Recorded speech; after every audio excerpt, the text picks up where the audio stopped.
Good morning student.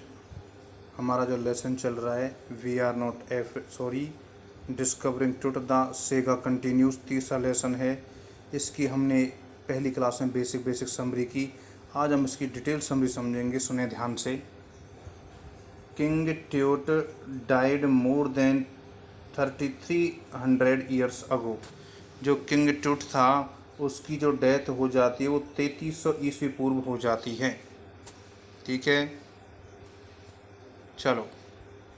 His body was put into A golden coffin, और उसके शरीर को एक सुनहरे ताबूत में रख दिया जाता है। And buried in the Valley of the Kings in Egypt, और एक स्थान होता है मिस्र में जिसका नाम होता है वैले ऑफ द किंग्स, उसमें उसको जो है दफना दिया जाता है। King tweet died when he was only A teenager. King tweet की डेथ हो जाती जब वह अभी केवल किशोर था। किशोर माने 11-12 की उम्र से लेकर जो 17-18 साल तक की उम्र होती है उसको हम टीनेजर कहते हैं। ठीक है, किशोर अवस्था कहते हैं। His death has always remained a mystery. उसकी डेथ हमेशा ही एक रहस्य बनी रही। Scientist decided to perform a CT scan on his mummy, और वैज्ञानिकों ने निर्णय लिया कि वो टुट की जो मम्मी है उसका सीटी स्कैन करेंगे। मम्मी मैंने तुम्हें बताया था, ऐसे अंदर हार्ट, ऐसे अंदर कुछ भी ना हो, ना मांस हो, ना खून हो, केवल कंकाल टाइप हो, उसको मम्मी कहते हैं। सो ऑन 5 जनवरी 2005, इसलिए 5 जनवरी 2005 को his body was taken out of its resting place for a CT scan। टुट की जो बॉडी थी उसको इसके जो स्थान पर जहाँ पर दफनाई गई थी वहाँ से इसको ले जाएगा किसके लिए? सीटी स्कैन के लिए। Zahi Hawass, secretary general of Egypt supreme council of antiquities said that the mummy of King Tut was in a very bad condition because of Carter had done in the 1920। जो जही हवास जो उसके king टुट के ताबूत को body को लेकर जाता है वो कहता है कि जो किंग टुट की जो मम्मी है, जो बॉडी है, जो कंकाल है, उसकी कंडीशन इन वेरी कंडीशन, वह बहुत बेकार कंडीशन में। किसके कारण? जो 1920 में कार्टर ने किया था। जही हवास ने तो देखो, जही हवास ने तो इसका इन्वेस्टिगेशन किया 2005 में, लेकिन जही हवास से पहले 1920 में एक और वैज्ञानिक था जिसका नाम था कार्टर। सबसे पहले उस कार्टर ने इस मम्मी पर जो है इसकी जांच पड़ताल की। जब 2005 में जही हवास ने कहा कि इस किंग ट्यूट की जो बॉडी है, जो कंकाल है, वो बहुत ही बेकार कंडीशन में है, क्योंकि कार्टर ने 1920 में इसकी कंडीशन खराब कर दी थी। समझते हैं। अब देखो कार्टर के बारे में समझेंगे। सबसे पहले quarter was the archaeologist who discovered Tut's tomb in 1922 after years of searching।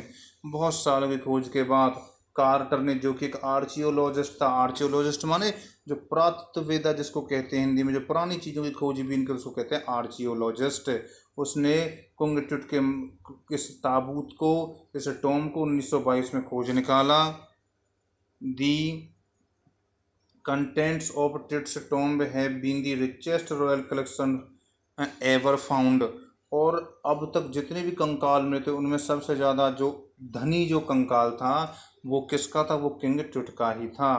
According to the Egyptian custom, क्योंकि मिस्र के रीति रिवाज के अनुसार such valuable things were put in the king's tomb, कुछ ऐसी कीमती चीज़ें राजा के उसके जो ताबूत वगैरह में रखी जाती थी।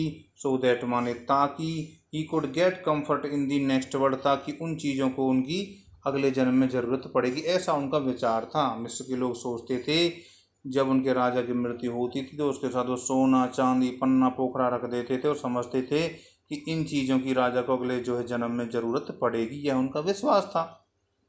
But there were everyday things also that he would need in the afterlife, और वो समझते थे कि छोटी मोटी जो चीज़ें, जो दैनिक यूज की जो चीज़ें हैं, उनकी भी ज़रूरत राजा को अपने अगले जन्म में पड़ेगी, इसलिए वो उनको भी रख देते थे। वो कौन कौन सी चीज़ें होती थी? The razor, linen garments, kegs of food and wine माने शराब। ठीक है, ये कुछ दैनिक जीवन की चीज़ें होती थी जो उस मम्मी के साथ, उस कंकाल के साथ रख दी जाती थी जिस राजा की जो डेथ होती थी। Carter spent a number of months recording the treasures of Tut's tomb. जो टुट्स के जो टॉम्ब था ठीक है। इसके बारे में रिकॉर्ड इकट्ठा करने के लिए कार्टर ने कई महीने बिता दिए। Then he begin investigating his 3 nested coffin.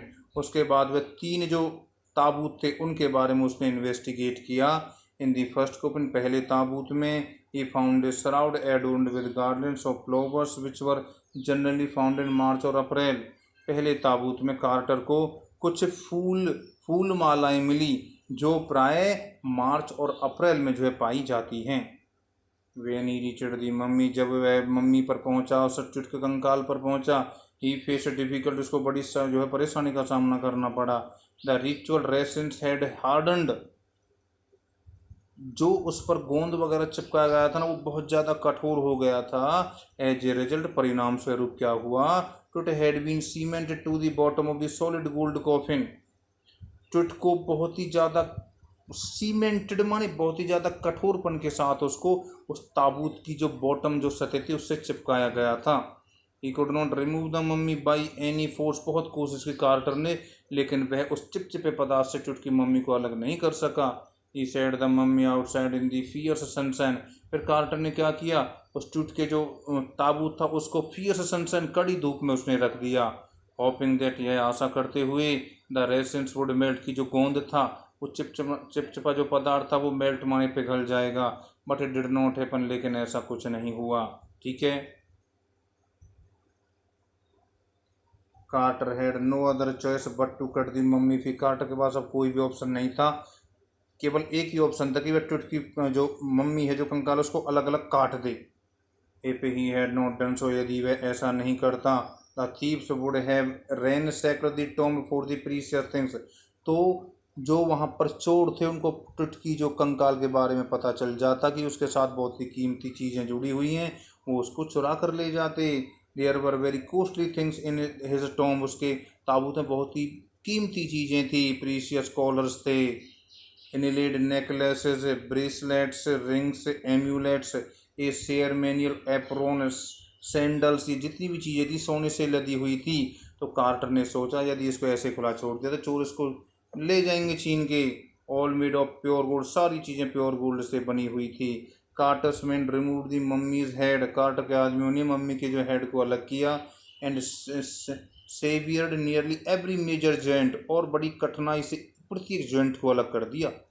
Then they reassembled the remains on a layer of sand in wooden box. उसके बाद एक रेत की लेयर पर, परत पर उन्होंने उस मम्मी को दोबारा रीअसेंबल्ड माने दोबारा उसको जोड़ दिया।